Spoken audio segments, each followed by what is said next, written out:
Hey everyone, today I'll be chatting a bit about Carly Findlay. Carly Findlay is an author and an advocate for women's rights, climate action, LGBTQ1I+, and disability, chronic illness, facial difference, and ichthyosis. And she doesn't really like to be called an inspiration. So sorry Carly, you're a huge inspiration to me. But not for just existing, for all the amazing work that you do. Say Hello is a gripping and compelling memoir that has a great meaning behind it, and from the quote on the back, the reader is drawn in and it really sets the mood of the story. And I would really like to read this quote out to you. In fairy tales, the characters who look different are often cast as villains or monsters. It's only once they shed their unconventional skin that they are seen as good or less frightening. There are very few stories where the character that looks different is the hero of the story. I've been the hero of my story, telling it on my own terms, and proud of my facial difference and disability.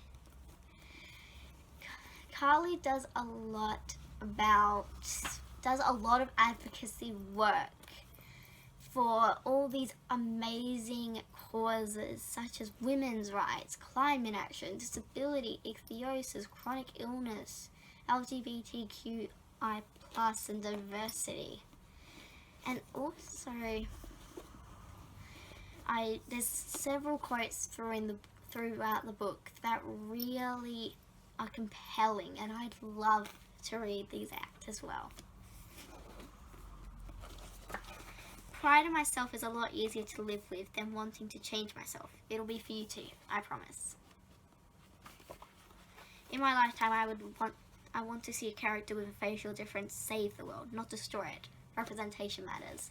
I can really relate to Carly with this quote because that's one of the reasons I wrote Mysteries of Maybelle with Asa, a character with EDS, because I have never seen someone with my condition in a story before, and I want them to be one of the heroes instead of just a background feature or a villain, and that is really important to me. It's hard to feel proud when someone is grieving for a life that could have been when you're still here. And I don't want to inspire you or anyone just by existing. If I must inspire you, I want you to use that inspiration to create positive change.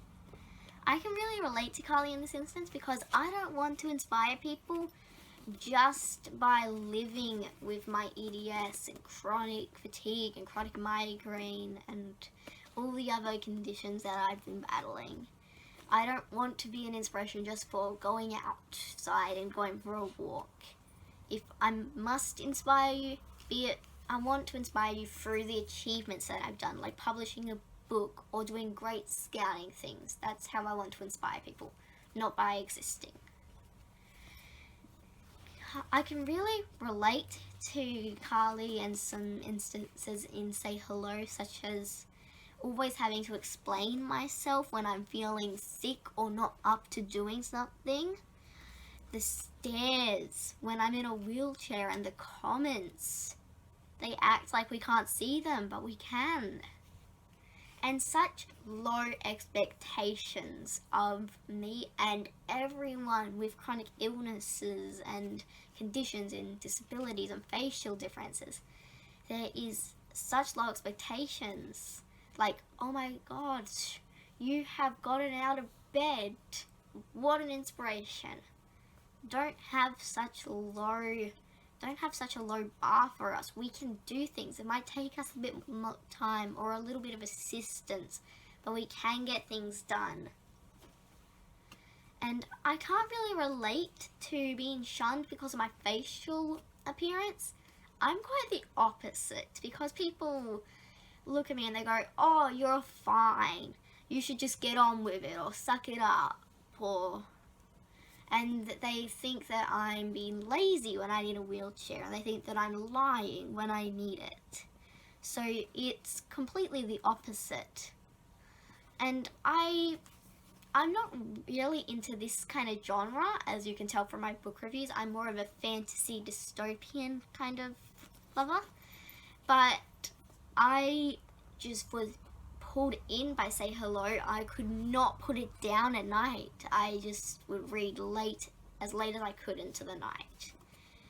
And I've tried reading other memoirs, but I just couldn't. And this one just really, it really spoke to me. And I've actually met Carly before, and as I was watching her talks and her conversations, I thought to myself, that's who I want to be like. The person who, no matter what struggles they face and discrimination they face, they still get up, get on with it, and get their message out there. And if you have a chance to get your hands on Say Hello, take it, read it, read some book reviews, and really get to know Carly. I am now a huge fangirl about Carly, and I could read this several times and I could still be on the edge of my seat cheering for her fighting spirit. If you get an opportunity to read this, take it. I'm sure you'll be a fan in no time.